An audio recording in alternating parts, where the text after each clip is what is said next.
الحمدللہ وحدہ والصلاة والسلام علی من لا نبی بعدہ اما بعد فاعوذ باللہ من الشیطان الرجیم بسم اللہ الرحمن الرحیم یقول اہلکت مالا لبدا ایحسب ان لم یرہ احد، کہتا ہے میں نے بہت سا مال فنا کر کے رکھ دیا ہے، کیا وہ سمجھتا ہے کہ اسے کسی نے نہیں دیکھا؟ سامعین، آج ہماری سورہ البلد کی آیت مبارکہ نمبر 7 کی تلاوت و ترجمہ کا شرف نصیب ہوا۔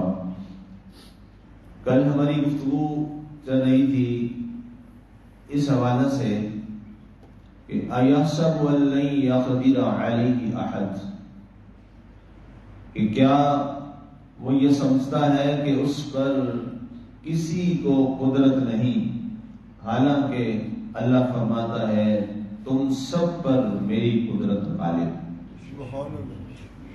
اس کے بعد وہی تسلسل ہے اور وہی موضوع آگے بڑھ رہا ہے۔ یقول اہلکت مالا لبدا، اب وہی شخص یہ کہتا ہے، اب عمومی طور پہ اس میں سارے وہ لوگ اس کیٹیگری میں آ جائیں گے کہ میں نے بہت سارا مال فنا کر کے رکھ دیا۔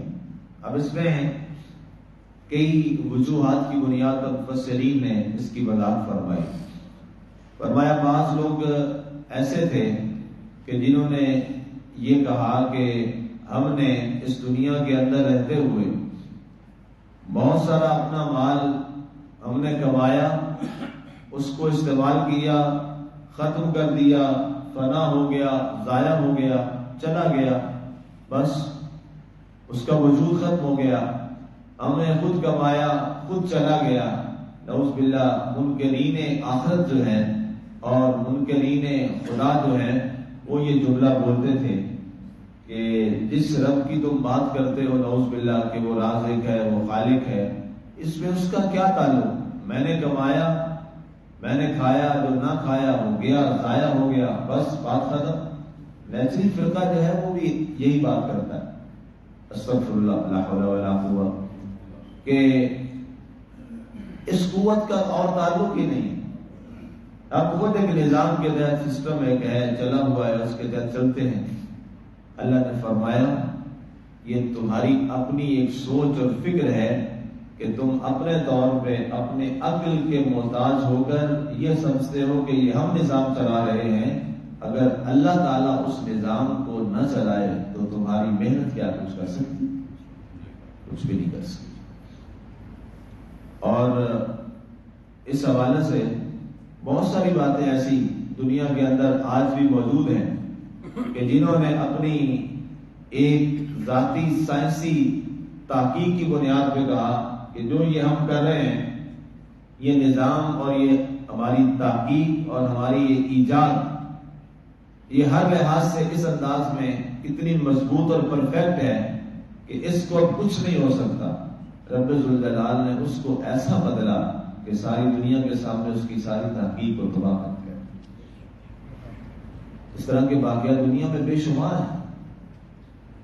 ابھی یہ لیٹسٹ جو واقعہ افروز والا پیش آیا جس کے لیے وہ گئے، اس نے یہی کہا تھا نا کہ اس کو تو اللہ بھی نعوذ باللہ ڈبونا چاہے تو نہیں ڈبو سکتا۔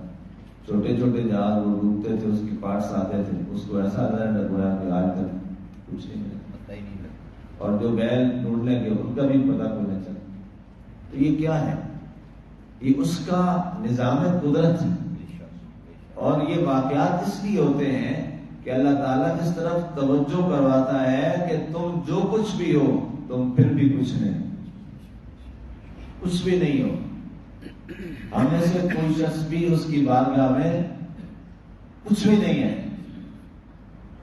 جو کچھ ہے سب اس کا ہے، اور نظر اس سے نہیں ہٹنی چاہیے، نظر صرف اللہ پہ رہنی چاہیے کہ یا اللہ جو کچھ بھی ہے یہ فقط اور فقط تیری رحمت سے اور تیری عنایت سے۔ ایک تو یہ معنی کیا گیا۔ دوسرا یہ ہے کہ وہ کہتا ہے کہ میں نے اس راستے پر بہت سا مال خرچ کر دیا، بہت سا مال میں نے فنا کر دیا۔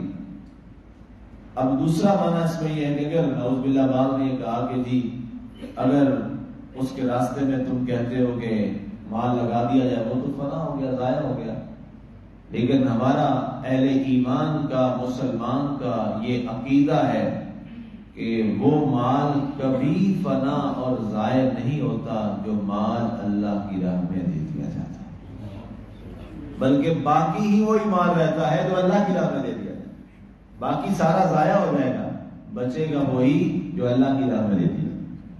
حضرت اما عائشہ صدیقہ رضی اللہ تعالیٰ عنہ روایت کرتے ہیں بخاری کی حدیث کہ 15 روز تک ہمارے گھر میں فاقہ چلتا رہا اور آقا کریم علیہ السلام بھی فاقہ فرماتے رہے، ہم بھی فاقہ کرتے رہے۔ تو کوئی شخص آیا، وہ تحفے کے طور پہ آپ کے پاس گوشت لے آئے، آپ علیہ السلام گھر تشریف لائے، بڑی خوشی کی تھی، گوشت آیا ہے، کھانا گھر پکائیں گے۔ آقا کریم علیہ السلام نے فرمایا کہ عائشہ دیا مجھے فرمایا کہ اس کو تقسیم کر دو، کہنے کہ میں نے تقسیم کر دیا، کچھ تھوڑا سا رکھ لیا کہ چلے یہ آقا کریم علیہ السلام کو پیش کروں گی پکا کے اور خود بھی کھا لیں گے۔ آپ علیہ السلام واپس تشریف لائے، آپ نے دیکھا تو کچھ گوشت وہاں موجود تھا، آپ نے فرمایا عائشہ تم نے تقسیم نہیں کیا، آقا کریم علیہ السلام سارا تقسیم کر دیا، بس تھوڑا سا یہ کچھ رکھ لیا، بچا لیا۔ آپ نے فرمایا جو تو نے دے دیا وہ تو نے بچا لیا، جو تو نے رکھ لیا یہ تو نے ضائع کر دیا۔ اللہ اکبر اللہ۔ اب یہ سبق ہے سب کے لیے، ظاہر ہے امت کے لیے سبق ہے، نبی کا عمل امت کے لیے سبق ہے۔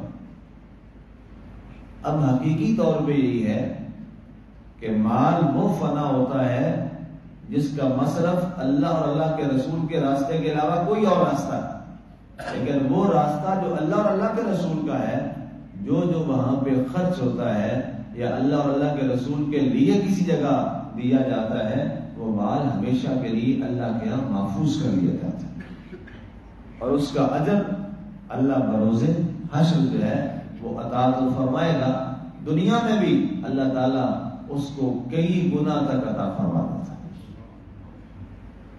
اب اس کے بعد فرمایا گیا اَيَحْسَبُ أَن لَّمْ يَرَهُ أَحَدٌ۔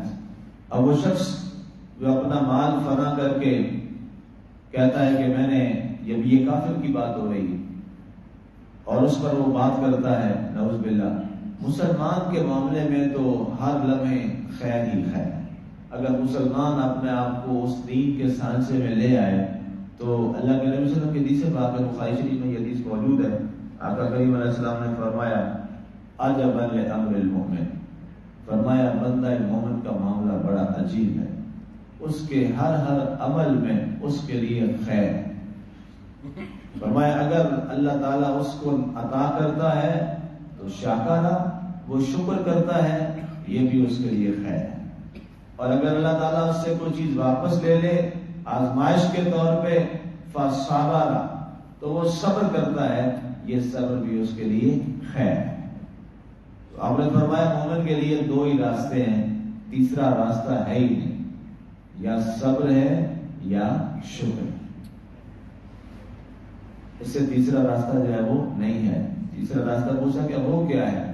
فرمایا وہ شکایت کا راستہ ہے، بندہ مومن نے جب مسلمان ہو گیا تو اب اس کو شکایت والے سارے راستے اللہ نے بند کر دیے، اب اس کی بارگاہ میں شکایت نہیں ہے، اس کی بارگاہ میں شکایت نہیں ہے، یا صبر ہے یا شکر ہے، کیونکہ اللہ تعالیٰ نے بندہ مومن کے بارے میں جو کرنا ہے وہ بہتری کرنا، اس لیے فرمایا کہ جو کافر شخص ہے یا جو انکاری ہے وہ یہ جملے بولتا ہے کہ میرا مال جو ہے فنا ہو گیا، ضائع ہو گیا، بندہ مومن کبھی یہ جملہ نہیں بولتا ہے، اور وہ سمجھتا یہ ہے کہ اسے کسی نے نہیں دیکھا، اسے کوئی نہیں دیکھ رہا، یہ سارے معاملے میں حالانکہ اس کو دیکھنے والی ذات ہے جو ہر لمحہ دیکھ رہی ہے۔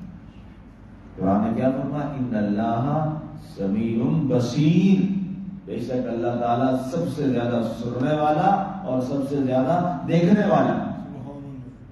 اب یہ قرآن نے تمام موضوعات ہمارے سامنے رکھ دیے کھول کھول کے، کہ جو لوگ یہ کہتے تھے کہ اللہ تعالیٰ ہمیں کہاں دیکھ رہا ہے، یہ بھی کافری جملہ بولا، ہم اس کی احاطہ بصارت سے باہر ہیں۔ فرمایا نہیں، ان اللہ سمیع بصیر، جو تم کہتے ہو اللہ اسے سنتا بھی ہے، جو تم کرتے ہو اللہ اسے دیکھتا۔ تو ہم سارے مسلمان جب یہ عقیدہ رکھتے ہیں کہ ہمارا اللہ ہمیں سنتا بھی ہے، ہمارا اللہ ہمیں دیکھتا بھی ہے، تو پھر ظاہر ہے ہمیں یہ ہر عمل کرنے سے پہلے یہ ضرور سوچنا ہوگا کہ کوئی ایسا عمل تو نہیں ہو رہا کہ جس کو اللہ دیکھ رہا ہے یا سن رہا ہے اور وہ اللہ کے نا پسندیدہ ہے اور اللہ کے بارگاہ میں اس کی شان کے منافی ہے۔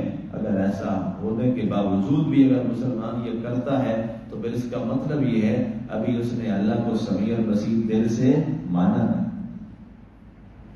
اگر وہ دل سے اللہ کو سمیع اور بصیر مان لے تو وہ ایک ایک قدم پر اپنے آپ کو اللہ کا جواب دے سمجھے۔ جو کل میں نے وہ بات کی کہ گناہ سے تبھی بچا جب اس نے کہا کہ واہ گناہ کیجیے جہاں تمہیں اللہ نہ دے۔ تو اس لیے ان اللہ سمیع بصیر، اللہ سنتا بھی ہے، اللہ دیکھتا بھی ہے۔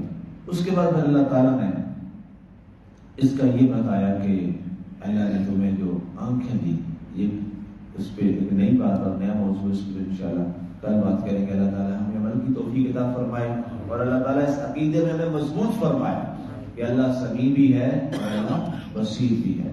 آمین و ما علینا الا البلاغ۔